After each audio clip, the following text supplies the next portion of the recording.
Hey, David. Hey, Zach, how are you? Good. How's it going? My first live video. I'm a little nervous. Bum bum Bum, bum. bum, bum. Um, I, yeah, I, uh, I think. Do you see yourself also like this? There you are. There we go. All right. Perfect. I'm Bum figuring out bum the bum. internet. We're all TV producers, right? I mean, we're working it I out. know, I know. I feel now that I also like I put my camera a little too high. But Ah, okay. All hey, right. I like your how? haircut. I feel like we got the same thing going on here. It's a Corona style, right? Like I feel like a little Nostradamus because I was sporting it like a few years before, but I Yeah. like to be ahead. No, you're definitely ahead of the Bum curve. bum. Um, Yeah. I'm still sort of cutting my own hair right now. I don't know what your situation is, but Oh it's yeah, yeah, yeah, yeah. yeah. It is amazing. It is amazing what is happening. But anyway, Zach, thank you so much for joining in with me today here in Creative Conversations for the TDO Network. Um, I have to say that I'm very, very excited to have you here because I've been reading your blog for a while, and it's that opening. It's you bring something that is very refreshing, a perspective of the numbers, right? A perspective of like the reality of the business. And so before I jump into all of this, Zach, tell me a little bit how did the idea of the middle class artists, like how does this start? I kind of jump in there like because I we can of course start with the class like where did you start um where can you start singing, right? But like I think that this one at this point in Corona, like it's clearly where when the way you write that you know how to sing. Thanks. Yeah. Um, well, it started back from how I started my career. So I studied politics and economics in school. I worked in survey research and analytics for a few years in Mhm. Canada, and I ended up going back as a second career to music. So I sort of brought that dual kind of skill set to the table. Went back for my artist diploma in my mid 20s, and then started working again in both, and sort of had both feet in both ponds. And I saw how valuable a dual career was to mitigating risk in singing. Um, Right. I saw a lot of my friends, especially when the dreaded 30 hit, these amazing singers that were skilled in multiple languages I can't even speak, sing way better than me, and they just couldn't get the numbers to add up. And they just, music is no longer, at least a part-time professional part of their lives. And I thought that was very sad. I think we all have something to share, and we all have to find a way to share it. And if the industry isn't allowing you to do that, you have to sort of find a way.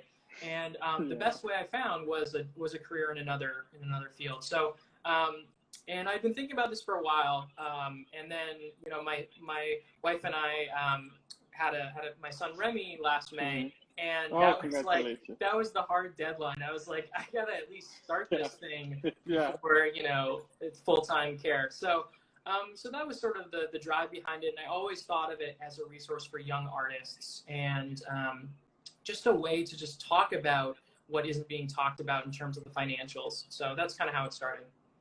That's amazing. But have you felt now since the Corona crisis started that suddenly like your traffic numbers are like boom and your shares in Facebook are going Yeah. crazy? I have to be honest, like I was I woke up I think it was December 10, December I think it was December 9, December 10. Um and I am that person that does in the morning, while I'm walking or I'm going to walk my dog or something, I'm checking a little bit what are the news, and as a classical music, you read, blogs that are always there, like your normal like guilty pleasures just for Totally. to see that if something's happening, like a review or a cancellation that is going to affect you at some point that you're always checking. And I always check Facebook through something, and I start seeing your article that it was called $1 Million Voice, and it was shared by like hundreds of people that I knew because they have a lot of followers that are singers, and of course a lot of friends that are in the business. And I was like, thank you. I come from Mexico. I didn't have a career in music. I'm a little bit like you. Like I'm a computer science engineer. I have a master's in marketing, but I didn't train for singing. It cost me certain things in the business. You know, like I had to have always a voice teacher and a coach that were very almost, you know, music police a little bit with me. But thankfully I had a lot of like private training and inner kind of like talent to survive, right? To do it. But I always saw these things when I started, especially when I immigrated to the United States in 2006. I saw that my peers were coming with immense amount of debt for a $2,000 a month stipend in one of the top 5 cities to live in America, to put out, you know, like 50, 70 hours a week sometimes. Um, and those were the one top, you know, like the 1% that made it into that gap, you know. And so of course I was like, what is happening? So suddenly you do this. So tell me a little bit how does this need of this specific article that I find so fascinating about how you come in, and if whoever hasn't done it, please run to read the middleclassartist.com. If you want to be insider, you want to really like know a lot of the mathematicals that are in the business, please check these men out. But anyway, tell me. Well, you know, it comes to the question of how do you make a living at classical music? That's what everybody wants to know. And the pathway that we're told is, you know, you move to the big city, you get the name brand school, whatever the cost, you go through 1, 2, 3, 5, however many young artist programs, you make connections everywhere, and then dot, dot, dot, dot, dot, dot, dot, dot, dot, dot, something, you know? And I was just like, well, I mean, that sounds interesting, but that's not how I did it. But I'm curious to see like how that would work. So what is, you know, let's say you go to a top school for undergrad in New York and a top, you know, school for your master's, 2 years, so 6 years of tuition. Let's say you're not lucky enough to be a tenor and you don't get a scholarship. you know tenor privilege, you know it. Yeah, I know. But yeah, so let's say, you know, and you're in New York, right? I mean, like let's say, I think it was like $36,000 a year for cost of living, and then another $30,000 for tuition. So you start adding that up, and then, you know, these yaps, as you said, the fees are not necessarily a living wage. And, you know, I'm about to release next week this amazing piece by Jordan Pitts and Jack Lindberg, who are young artists. And they showed that 3/4 of small budget companies under 250K don't pay a living wage to the young artists. So it's, you know, it's endemic. But, you know, that's a whole other thing that we won't talk about right now. But so, you know, you can expect to make a little bit of money coming out of, you know, your master's. You know, you string together some church job, you string together some voice lessons, you do a young artist program or two. But the business expenses are also enormous. I mean, you have to pay, every audition is a couple $100. You know, you have to, it's the time you spend filling out the applications. If you don't live in that city, you have to get there. You have to book hotels. A lot of our business expenses are up front, which is one of the things I talk about a lot. And, you know, after those business expenses, after the expected gross income, you know, and it's quite a challenge. So I made a little chart that said, okay, so, you know, 4 years in New York, undergrad, 2 years master's, a couple of yaps, you know, you're making a little bit of money, not much. And then you get to year 10 and you're making middle class salary. All right. You know, you're at like 75, 80K, like the sky's the limit. You've hit the big time. But if you add up all those numbers, you've lost $600,000. Yeah. So that was I was like, oh my God, like I wasn't expecting that. And I was like, okay, so that's technically like the worst case. Like what happens if you add, so the second myth is, okay, so, you know, it's going to be hard for a little while, but like you wait your tables, you know, you do your restaurant gigs, you do the retail gigs, and like you're going to come out of there, you know, gunslinging, like it's going to be great. Yeah. And I looked at that and I called it, the second part of my article, I called the side gig trap, because it still shows like with, you know, that, with that side gig, you're still out, you know, over $250,000 at the end of it. And the other thing with that is, you don't get the kind of opportunities that someone who's pursuing it 100% full-time has. You know, if you have the privilege enough to spend 12 weeks of your summer unpaid 5 years in a row, you know, hats off. But a lot of people don't. And those people who, you know, those people who don't, who have to have side gigs, don't get the same kind of opportunities. So it's actually, I think the side gig is the retail side gig in New York is actually the worst case scenario, because you have the least fulfilling music opportunities, and you're making about the same, and you're still in debt. Like, you still can't Yeah. get out of debt. So the third one is sort of a version of what I do, but in New York. So I'm like, okay, so take out the side gig, add a dual career, and I defined this as a robust vocal studio where you're making $60 an hour, you have 25 hours a week or something like that, and you take summers off teaching for auditioning. It's like or a mid-level office job. Basically, you've got your feet in like a mid-level professional role, either teaching or another career. And still, I could not get even close to even. So it was like almost $100,000 in debt still by the end of that. So then I was like, okay, so how do we get there? Like, so then I took out the New York. So then I was like, okay, what about a medium cost of living city like Chicago or Pittsburgh, Baltimore? And that's where we started to see some improvement. So at the end of this, some improvement, but it's still still in the red. So, I mean, so maybe you got like a little 1-bedroom condo now, and you can like buy food, and maybe you're paying off your student debt. And then I went a step further, and I said, what if we added a 50% scholarship? So because of the power of compound interest, like those early debts are really it's like that's the graph. It goes exponentially up. So in that case, like that person is very comfortable. 3-bedroom house, like 2 cats, they're doing great. So the end point of this all was not to crush everyone's dreams, which I think some people think is my role in life. It's not. I actually really want this whole thing to work, and that's why I'm trying to figure this out. And so my takeaways were the cost of living is so important, and the student debt you have early on is so important because of the power of compound interest. And if you make those 2 decisions early on, I showed with the math that it's basically impossible to get out of the red. So my suggestions were, it takes a really long time. It's a marathon. Building locally, regionally, nationally, while in a smaller market is like a really attractive option. Like, in a city like Houston or Dallas, like there are so many high-level groups there. I mean, there's just world-class Bach being performed, world-class opera. There's opportunities at the symphony, with the ballet, if you do Carmina Burana or something like that. So, there's so many opportunities, and frankly, they pay like very similar to big cities. So the idea, like maybe at the top, I never got to the top, but like, the mid-level stuff I saw in New York was like, I was like, that's like a bit less than I'm making in Seattle. Like, I don't understand. Why would I go there and do that? So, those were sort of like the main things. And then that education and location, not where you went to school, but how much you paid, were like big predictors of success for singing, which is a little wild because, you think the predictors of singing would be how well you sing. But, that only gets so far when you have $80,000 in student debt and you're in year 10 and, you want to have a family.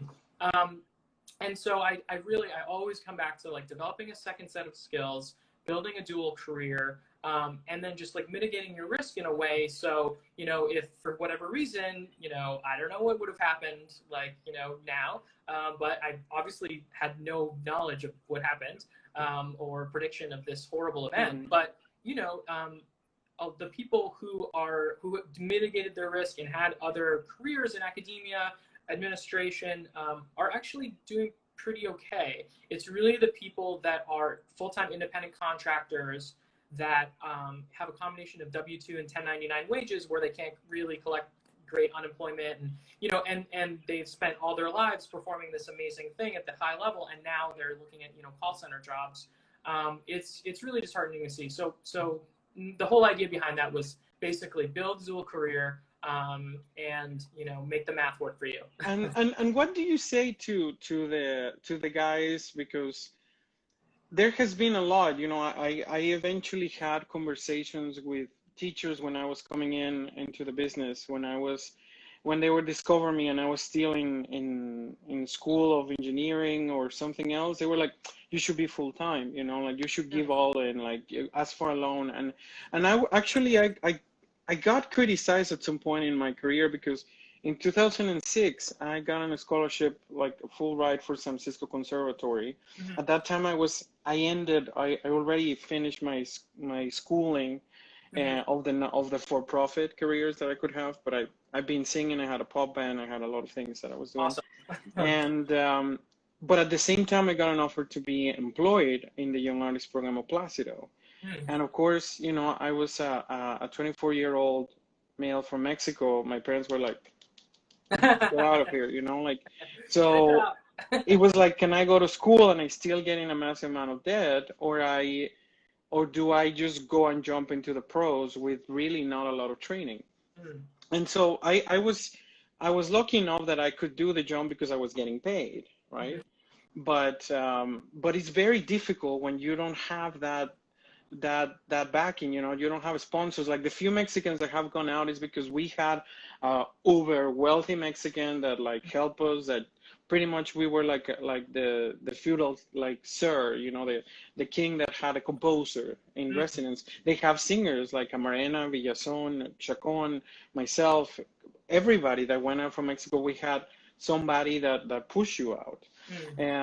So how can we you know, like your ultimate, like, you know, you're informing, you're telling everybody that if they want to come in, you're giving them the few warnings. But what is the ultimate sack? Like, what does it take? Do you want to change the business? I feel that there is like, you know, this game is rigged, and I'm gonna come and whistle blow the hell out of it a little bit. So is there some like ultimate kind of like goal on this one? And it's because there's also two things that you're doing. You're educating a lot the singer mathematics, right, with the YAP articles and the $1 Million Voice. And then there's the other article that I wanted to talk to you, that is called The Road Ahead.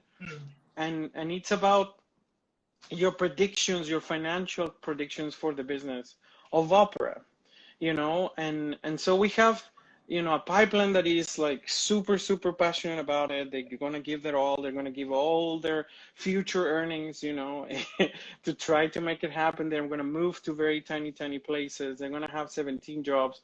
But this is the other aspect that they are not even seeing. It's already hard just being employed.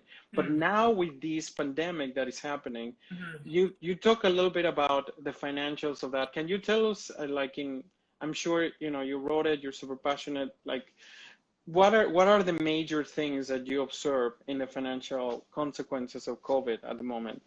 Sure thing. So this article was like a postmortem on my own career, because you know, I made my living from singing, you know, evangelists with 100-person choir and with mid-sized symphony orchestras. And at the time that week, you know, I had everything was canceled. I mean, everything. And two of the orchestras I just signed with furloughed all their musicians. So, I mean, this was like that week. And the other sort of background for this article is, before this, I wrote a piece called The Heroes of COVID, which ended up being over 150 case studies of people that were paying their artists. And that led to this like deluge of private messages and emails. I think over 300 emails and private messages from people at the highest levels to young artists who are just trying to start out, telling me their stories. And it was just heartbreaking. Like, as of March 24th, when I wrote that piece, I had already heard of cancellations in May 2021. So that's like where I was sitting there. And I'd seen my own career, what was happening with that. So I had a pretty good sense of what was going on. And the second part of that is, there was a big mismatch early on between what was being said in public by organizations and what was happening. And that's one I of the think it reasons still exists, but it still exists. Yeah. Yep. No, for sure. I mean, I had already heard March 24th summer festivals telling singers they were canceling. So, you know, and this was, you know, and the other thing is, I live in Seattle. I live in King County. It's where the outbreak started in America. So I'm like in an outbreak. All my gigs are canceled. All my friends' gigs are canceled. Some of them through the end of the year. I know of multiple summer contracts that were canceled at that time. And everyone was saying, you know, it's like, I don't know if you've seen that meme where I think it's the dog with a cup of coffee, and they're all just like, this is fine. That was basically the public statement, was like, this is fine. And I would, you know, after I wrote this, I started getting messages like, dude, don't don't tell what's happening. Like, what are the donors going to think? Like, basically everyone was worried about spooking the donors, but the donors are these titans of industry. They know what's going on better than we do. I mean, the idea that we would spook donors, to me at that point was, the most valuable thing was just saying what was happening. And no one was saying what was happening. No one was, maybe some people were, but not in my circle, were saying, this is going to be a real challenge. Like, we'll pull ahead together. I mean, there was optimism, but it was what I thought was, not warranted optimism at that time. So I just wanted to like unpack the problem and say, like, I'm not some kind of super predictor genius guy, but we all do predictive work in in arts administration. How do you determine how many tickets you're going to sell for the year? You look at weekly sales, you look at pre-sales, you look at indicators from last year. You try and put it all together and make a budget. Mm-hmm. I mean, like, that's what we do in our industry. There's no reason we can't do a more macro level of that. So it was really kind of like a top-down approach, understanding that I had a very good understanding of the nitty-gritty parts of our business and the sort of macro outlook. So I was just kind of comparing, like, okay, and sorry, I know this is a lot of background, but I mean, no. These were like, at the time, these were like very like controversial positions. So I'm just trying to justify them. And the last piece of the puzzle, I was like, okay, so I know presenters are in trouble, but I don't know how much a loss of the spring season, which is the minimum of what was going to happen, is costing companies. So I just didn't have that information. And then, the Met came out with a $60 million fundraising campaign. So then we had a target. So then we had an exact number, and that's about 20% of their revenue. And when I saw that, I was like, wow. So just losing the spring if that's 20% of your revenue, you have to make that up next year. And then I looked at donations. The closest analog we had at that point was the Great Recession, which we now know is, a drop in imminent. Yeah. But at the time, I mean, that was a big stretch. Like me saying, like, comparing it to the Great Recession, or recession, not depression. That's something different. But yeah, comparing it to the Great Recession to me was valid, because I was like, okay, so what happened after the Great Recession to donations? Because it's sort of a scale, like, if our revenue goes down, donations have to go up. So after the Great and Recession, we're already so highly underwritten in the ticket prices in opera. It's insane, like, it's, especially in the United States, when like rarely you see somebody below the 30% of what ticket revenue can like really contribute to the general budget. When you think that even like the tickets at 250, 350 are like 20-30% of the real cost of the performance that we are putting together, it's insane. It really, really is, like, I question a lot, but anything, I'm sorry, it's fascinating, right? Like, because it gives you like when you said this phrase of our donations are going to increase, it's like they're already paying for everything. Yeah. So, exactly. So it was, I was trying to look at all the sides of the scale, and the Great Recession, we lost 8% of our donations, or American giving dropped 8%, which is, when your revenue's down 20 and your giving's down 8%, I mean, I don't know a lot of businesses that could lose, that much. And in the recession, it took 6 years to get back to normal in terms of giving. So 6 years. So did we have that much time? So I was trying to look at all aspects of the problem, and if social distancing continued through the summer, what would happen? Which that's pretty much what happened. And I basically, I was very carefully wording this. I didn't say this was going to happen, but I said we should be prepared to go at least 18 months without income from public performing. Because if you think about it, so we lose our spring season, right? Or it gets like postponed, which is just a replacement for next season. So someone is losing that income. And then let's say summer gets postponed. So we can't audition for next summer. So, the people who had summer gigs this season are doing them next season, but we can't audition for those. So it basically means like we should be prepared to have sort of a drought through next summer. So, and that we should be prepared to not reach full employment with singing for a while.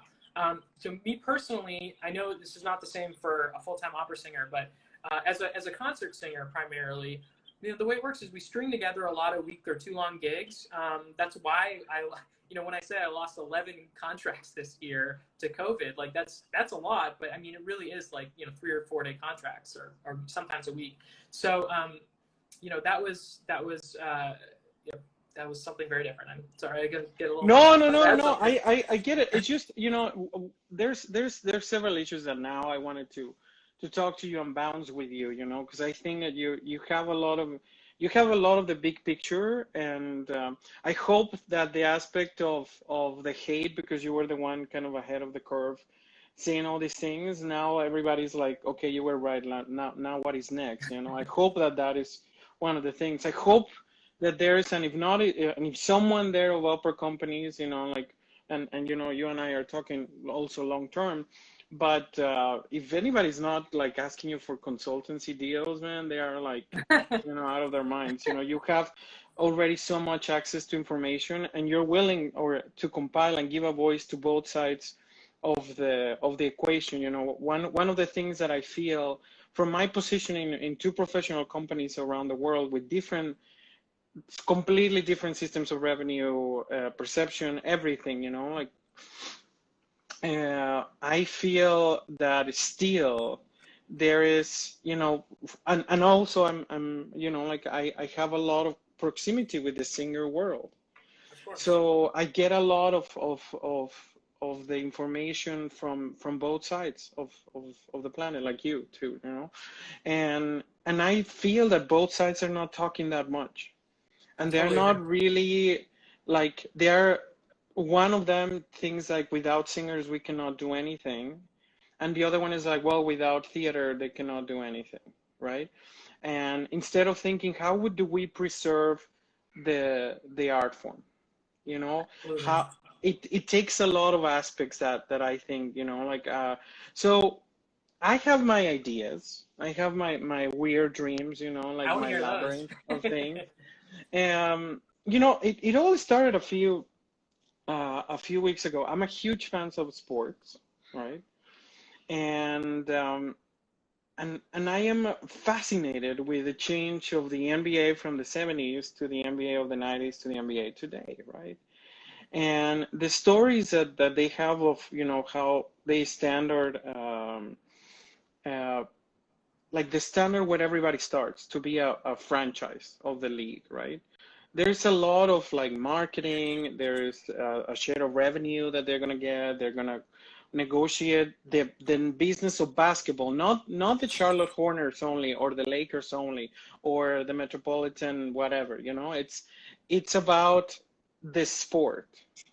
We're going to try to create an innuendo of national influence. We're going to also display in our broadcast culture influences that make our audience to be kind of,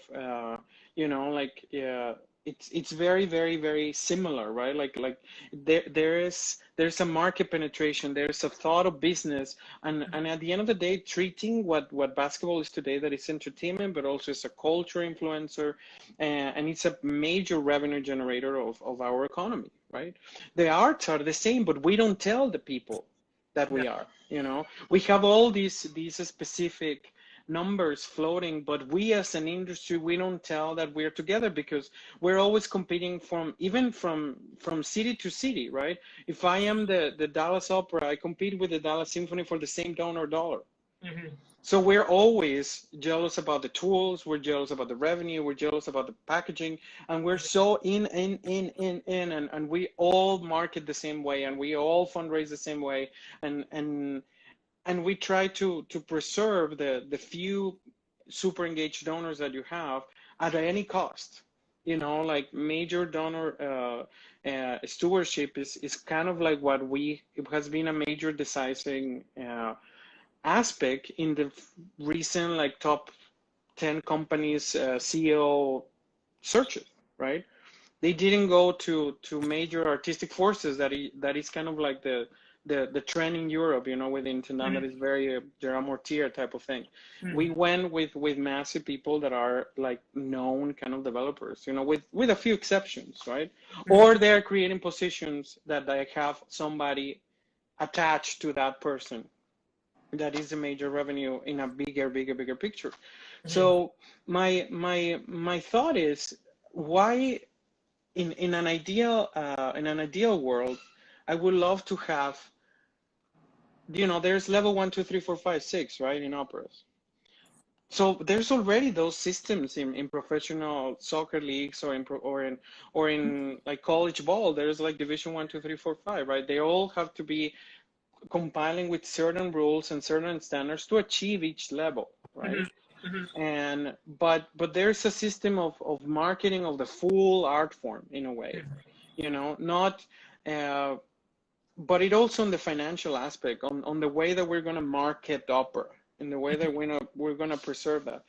At the same time, I'm hearing from the singer side that or the contracted artist, at the side of money in advance, because they're fronting all the costs, and then not only right now they have lost the gig money, they lost the money that they've been fronting for years, right? In order to keep their voice in shape or learning the roles that they're going to sing this year that probably they learned a few months or several years before. But at the same time, financially it's a very delicate year because everybody's cash poor.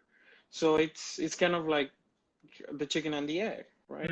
But I do think that there's something in the conversation to be said. It's like, how do we take care of everybody? How do we have to do this? For me, having guaranteed contracts make people that, like if I want to take out an artist, let's say, or from another contract, they might buy another contract. I can buy you out, like it becomes trading between institutions instead of not only,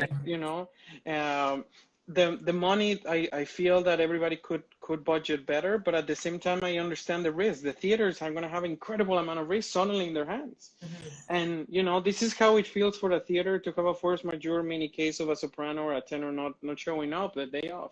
We have to find out how to solve it, right? Thankfully, the thing goes on, but right now, like, it's the other way. The theater is the one that has the force majeure, is the one that is ill and it cannot do anything.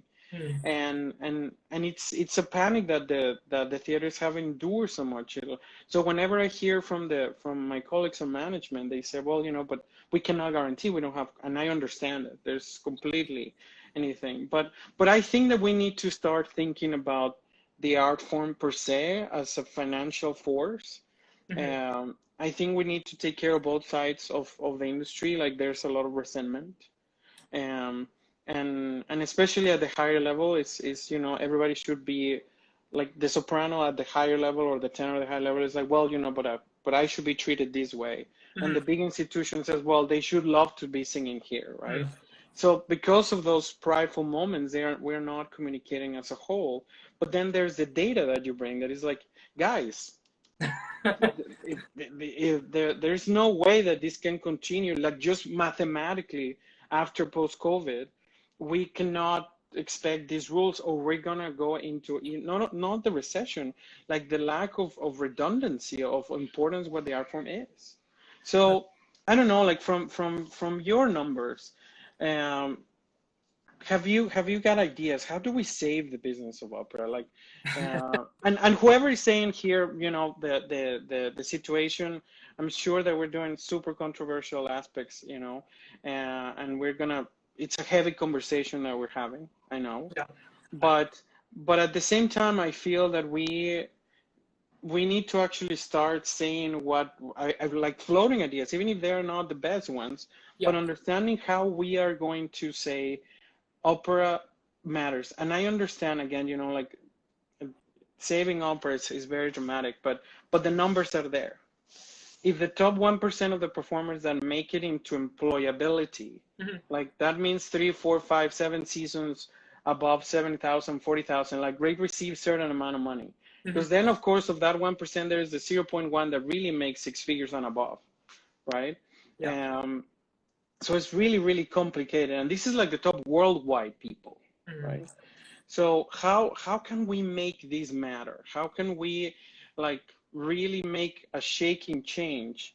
Like, what can I, like, for example, for me, if I'm talking to you with a lot of friends now online, like, what do I go and tell my bosses? You know, like what should we do? Like from your financial point of view, where the numbers, like I know we're gonna be less here. We're gonna be leaner.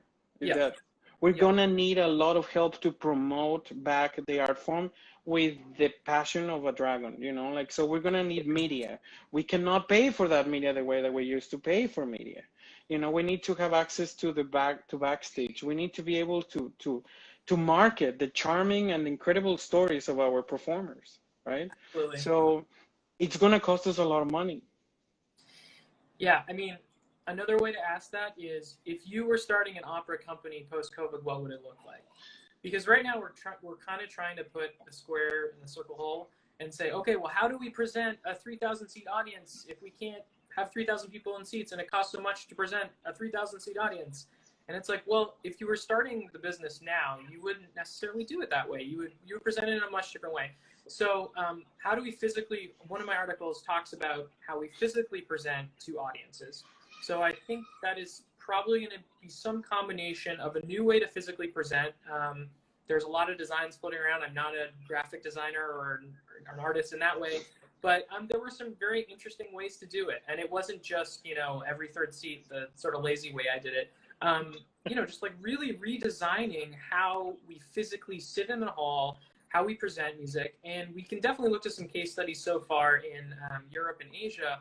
But even there, I mean, like the Czech Phil did this, like their first big live performance, and it was 50 people in a hall, and it was 4 people on stage. And I'm just like, that's not sustainable. That's what I was gonna say to you. Like, you know, like one of the major conversations that I had is that in both companies that I work, like in Dallas Opera, I just said, you know, it's between 30 and 20% what the ticket revenue, depending the season, how the climate of fundraising is. Mm-hmm. So our incredible team of gorgeous development minds, they have to come up with 70 to 80% of the budget every year, right? And we are a house that really there's no spikes of box office ticket power when we have X, Y, and Z. We put the singers that we want because we want to get that sound, but it's almost very rare that we get a spike on major talent, you know. But in the other house that I work, it's literally millions of dollars that changes when you have Tenor X to Jonas Kaufman, to Anna Netrebko to the other soprano, you know, like it does change significantly. People raise prices, there's sold out, people actually, there's a spread economically in the city because people come to hotels to see these people. They might be stay for several days, they're gonna eat. So when there is a booking of that matter in that town that is almost like Disneyland for opera singers and classical music, then there's even the city is investing on this because it's good for them too, right? But we don't have that in the United States. I used to make my living, and it's still hard to say that, as a Messiah singer, and it would often say Handel's Messiah presented by so-and-so symphony.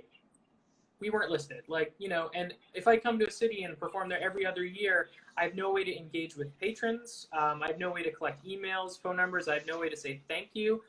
Even if they liked me, I can't follow up with them, and 2 years later, they're not going to remember me. So I think part of it is to, one, you know, focus around artist brands like you've been doing on the Dallas Opera Network that you've created. You're very clearly understand that, you know, you can't draw people to a person if they don't know who that person is. So, you know, step one is, I think, you know, creating bigger artist brands like other industries. I mean, Hollywood, Broadway, they LeBron all, James. you know, yeah. That's how they do it, and we just say, come to Dallas Opera. Not you, but like come to this opera. You're gonna hear some great music, and like specific draws like that I think are important. And it's so easy to build artist brands for free now. Like, you know, I've made like negative $300 on Middleclass artists at this point, and that's, I guess, like an artist brand for me now, and that costs zero, negative $300. And, you know, building relationships on social media, as much as social media, and I've had a very not great social media week, so I'm trying to take a little bit of a break. But, you know, it is this free. Well, but enjoy the controversy, the good television, Zach. Like, it's brutal. Anyway, um, but having those opportunities. So you and I getting to have a conversation is an amplifier. Getting 5 more people, 10 more people, bigger brains together, starting conversations. So that's one of the conclusions I reached in my original article, is that it's really going to become like an all hands on deck type of thing. Like the idea that I show up with my notes learned, I sing my little song and I go home, I think that's over. Like, I think I have to be involved every step of the way, and just like other industries like Hollywood, where they do these endless tours of like, why did you want to be in this movie? And like, wow, well, all these like banal questions. Like, we're going to have to engage with media personally. We're going to have to engage with other artists personally. It's not just presenters pay us more money. That's not at all what I would have been saying. It has to become a partnership. And part of that is financial, but part of that is just a broader sense of what an opera brand is and how do we build it. So I think that's definitely one way forward, is to build around artist brands, and to get the artists involved and have stakeholdership in a personal sense and a financial sense. So like all these digital things that are coming up, where I looked this week and I was like, oh, someone put up a thing where I sang 3 years ago and that's their new season. Okay, well, fine, sure, okay. Moving on. That could have gone a different way. Like, I could have gotten involved on the ground floor. I could have promoted that using Middleclass. Yeah, artists. exactly. And it's got like 4 likes or something. I could have been involved in that if there was, and I know this especially now everybody wants to know how you sing. Yeah, exactly. Like everybody like that. All your hair is like, is he singing where? Like, where's his, I have to say, Zach, like you have a very brave voice. You clearly are passionate about it. You're also a curious mind that is asking questions, and I think that for all the people that follow us here today, I think that we shouldn't, we should hear a lot of voices. Like the way that I think about it, like when you get into voice training, you have to listen and take these from what you get, right? Like this high note from this person, this position, and you build your own. Of course, we all have to build our own brand. We have to bring our own mathematical approach and economic approach to this. But I think that we have to be able to respect that there's things that are working for different people. Like if I may say, I think that you bring an extremely brave voice, because you bring a lot of truth, a lot of research, a lot of legwork that we don't do market-wise, economic-wise, of really the real standard, and I not say standard of like the way that we do is like the where do we really stand in the matter of the world, right? Like, and how can we, since it's such a sacred for me, like art form, and such a powerful medium to tell stories, to move communities, to change lives, how can we do this? So I think that, like what I would say from all our audience and the people that read you is like, keep going, like I think that you have to go on, and you have now the eyes of the business are on you in a way, like, so I commend you a lot of that. I'm sure it's not easy. Like, I'm sure you had already like your rounds of people. That's why I say social media. Can we talk a tiny bit about it? Like, sure. Because people need to know that also, like brave journalists in opera is not easy. Yeah, I think this has been a hard couple weeks for a lot of reasons, just mental health wise. I mean, and I always do like 6 paragraphs of background before I say anything. I know, I'm sorry, but I lost all my work for the year this week. I'm done till next May. That was brutal. And I'm still working as an analyst full time, mornings and evenings, and I have childcare 10 hours a day. So, and I'm writing in the evening. So, and everything I write is a first draft. I don't have an editing team. I write something in the evening, I review it in the morning, I go, here we go.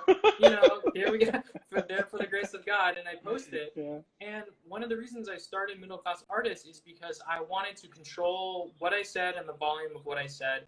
And the problem with social media is I put something out there, and then Facebook just goes, and it turns it up to 11, and I don't know which ones they're doing. So, I wrote, I got a lot of flack for this week. I'm not going to get into it. It's not even worth my time. But Really, I'm just trying to focus on like, okay, so systemic issues in opera include producing artists for a living wage and also non-payment artists. Like those, I mean, if we are going to get to a career again, we have to have money. Otherwise, it's a hobby. So, you know, like getting there is really important. And I've provided what I thought was a ton of positive case studies. I mean, I wrote with my team of friends who were researchers for a couple of weeks and then they burned out, I think. But, you know, over 180 case studies on my website of positive people who made a difference and who paid artists when they didn't have to, or you know, when their contract didn't say so. And even then, that article, I got so much pushback from that because of certain details. Someone said, you know, someone told me 50% and another person got 35% and they were upset about that. And like, you know, even the like the little gritty details. And it's just, for me, I felt that I showed what I needed to show, and I'm trying to move on. And part of the problem is I will post something like so for instance, Pay to Sings, I think can be very good. I didn't say that in the 500 words I wrote, but I know friends who run them who do a very good job. I went to some tuition-free or pay to, I don't know what you would call it, but you know, Tanglewood changed my life. I went 2 summers. It absolutely changed my life. It it started my career. I have so many fond memories from that. If I was 8 years in and I was 34 years old and I had to do 6 more Tanglewoods, I'd be upset. But at the time, it was very helpful. So, you know, I post one thing about a Pay to Sing, and then it goes absolutely bananas. And then everyone's like, destroy all Pay to Sings. And I'm like, that's not what I said. And then I get, you know, 5 more emails about, you know, horrible, horrible things that people have done.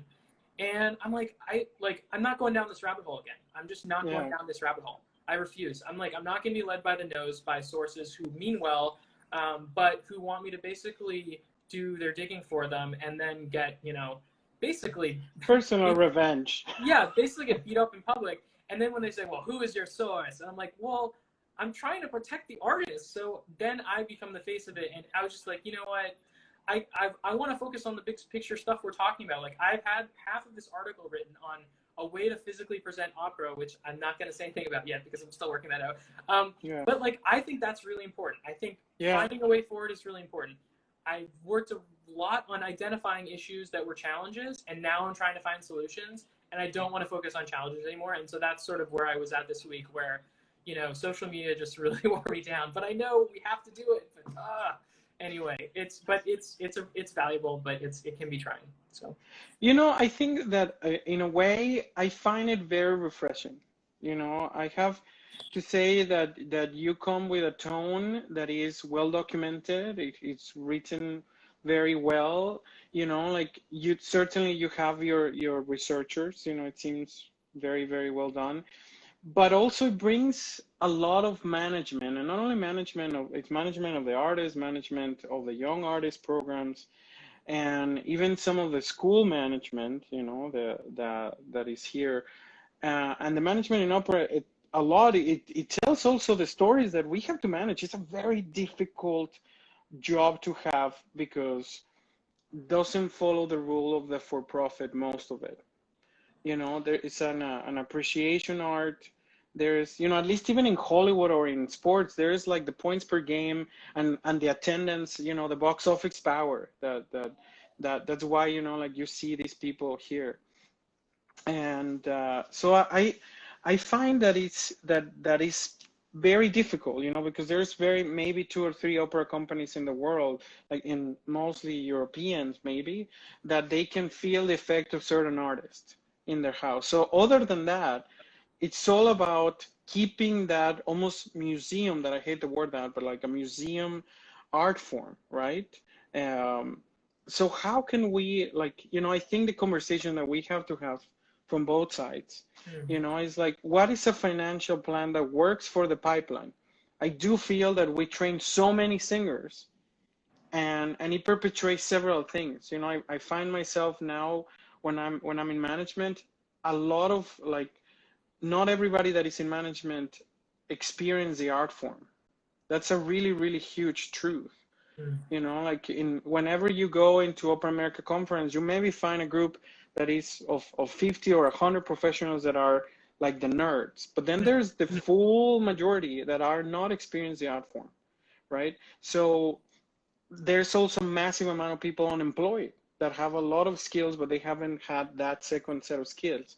So when they come into the pipeline, into administrations, they have only the people that are there already there, and they don't have a lot of aspects. So it's kind of like a learning, how can you manage it?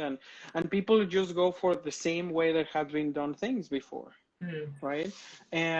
So I think that we have to address the pipeline. I think we have to address the mathematics, you know, like I cannot, I'm going to say very, very controversial things, but it's so expensive to be a major opera singer today.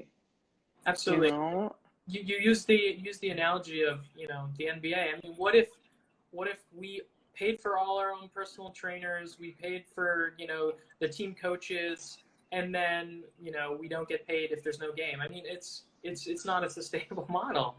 No, that's why, you know, I really like the NBA model, because, you know, the players, they got together and they have a certified group of agents that can represent people like that. They have, at the same time, you know, like the NBA also has to only accept dealing with agents that are certified by the NBA and the NBA Players Association. Mm-hmm. There are minimums for veterans. It has force majeure clauses. Mm-hmm. It has a lot of these things. But also there is a blanket statement that, for example, the NBA is negotiating all the rights of this. I dream, like Martin Luther King, that there's this conglomerate of 10, 20 most powerful opera houses, and we create a very, very good blanket statement with our organizations that are represented by unions, singers, everybody that can get into a broadcast, and we can negotiate things that can keep us alive. Like if every single week there's a broadcast, one is a Met and one is there, and sometimes you see the Yankees play, and sometimes you see the Oakland A's, but sometimes you see the miracles of Moneyball. You know, it doesn't matter. It's about how you create ensemble and you create the art form. But there's not a lot of, you know, like we get benefited of a singer that sings at the Metropolitan Opera as much as the Metropolitan Opera gets benefit of a singer that sings in Vienna and Paris. It's something that you cross promote, right? So why don't already create a Champions League if we already have that mentality when we are consuming it? Right? I love that idea. Yeah. And it's enhancing the revenue. That's a part of it, is like there's no communicable branding. There's no standardized media way of delivery. There's no standardized way of create revenue. Like we have a massive amount of access to the wealthiest sector of the planet, right? But we're still like, it's still, even all those brands, like some of the top 10 brands in the world, 7 are owned by the same guy. You know, so there's a standardization of how they penetrate Instagram, Facebook, the market. How did they even like drop the IPOs, right? It's a standardized way, so it's familiar to the public and it's more consumable. And that's, I think that, you know, like I'm kind of giving you hints of like from your avid readership, like aka me, you know, like I think that I would love to see, you know, what other people are doing marketing wise, you know, like, because also there's the IRS rules of the non-for-profits that we cannot spend X amount of dollars of our budget above of that for marketing. So, you know, we cannot create really good TV advertisement. We cannot really, normally all the biggest chunk that we spend is on print and it's on the local newspaper. Mm-hmm. And maybe we buy a one page in Opera News once in a while. And so it's, it's very difficult that you depend on the success of $20 million in a level one today, and no one is really topping the 1 million to market when the revenue side of a NFL, NBA, all these franchises, and again, that's controversial because those are for profit. Mm-hmm. But maybe we need to establish how we can find the right legal, IRS, and marketing and all these things solution, so where donors are still engaged, but we can also start reaching out to everybody else and make music matter to the rest of the planet. I love it. There's some examples I've seen in smaller organizations, just because it's, you know, it's not competitive. It's, I trained that person and they started their own organization and they're doing great work. I'm doing great work. Let's get together and, you know, have a beer. You know, for instance, Stephen Stubbs, where I live, had or co-directed an organization called Pacific Music Works, and hired me a couple of seasons back to do a Christmas oratorio. And he's friends with, Matt White up in Vancouver, who runs Early Music Vancouver, who's friends with Alex Vyman in Pacific Music Baroque, who's friends with Monica Huggett down in Portland Baroque. So we did, 5 performances, 5 organizations. We kind of made a little tour out of it. It was all the same. It was, for the most part, the same players and all the same soloists. And I'm sure they saved a bundle on that by not presenting the same concert 5 times to 5, balkanized audiences. And it's, it's a 1 + 1 is, 5 situation where all our audiences combined is much more powerful. And, you were talking about marketing techniques from other industries. It's very clear that social behavior is going to change after this. I mean, anyone who's walked into a grocery store, including myself this morning, where I was like, ugh, ugh, ugh, it's like playing Frogger live.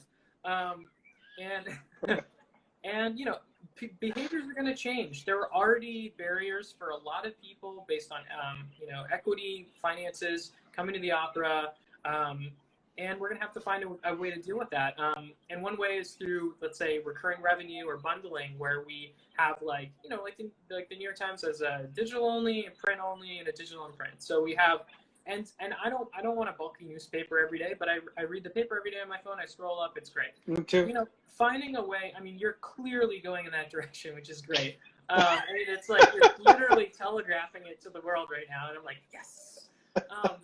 But there's going to be people that come to live opera, and there is a huge chunk of audience, of a market segmentation of people who stream it while they're cooking, who are willing to pay for it, while they're making dinner or after dinner, or listen to it for half an hour with a glass of wine, but who can't commit to a 3.5-hour thing. And like, I'm basically one of those people right now, even though I love classical music, because I have a kid, I have a baby. Like, I can't, the logistics involved, especially with no babysitters now, to go out to do this is really difficult. So having like tiers, like you said, for not quality, but whatever you want to call that, perceived quality. And also having a section where you say, okay, well, we're going to do a live show. It's going to be a much smaller audience. We're going to have to charge more and do maybe like a kind of a concierge thing where everyone has a glass of wine at their seat, whatever, we'll figure it out. And then at the same time, we'll broadcast it like we're doing right now as a ticket, and we'll have a digital subscriber, and that'll be a different part of the audience. And then, to deal with issues of equity and, problems like not everyone has access to a downtown hall and can't afford it, give out a certain set of free tickets to education as a development.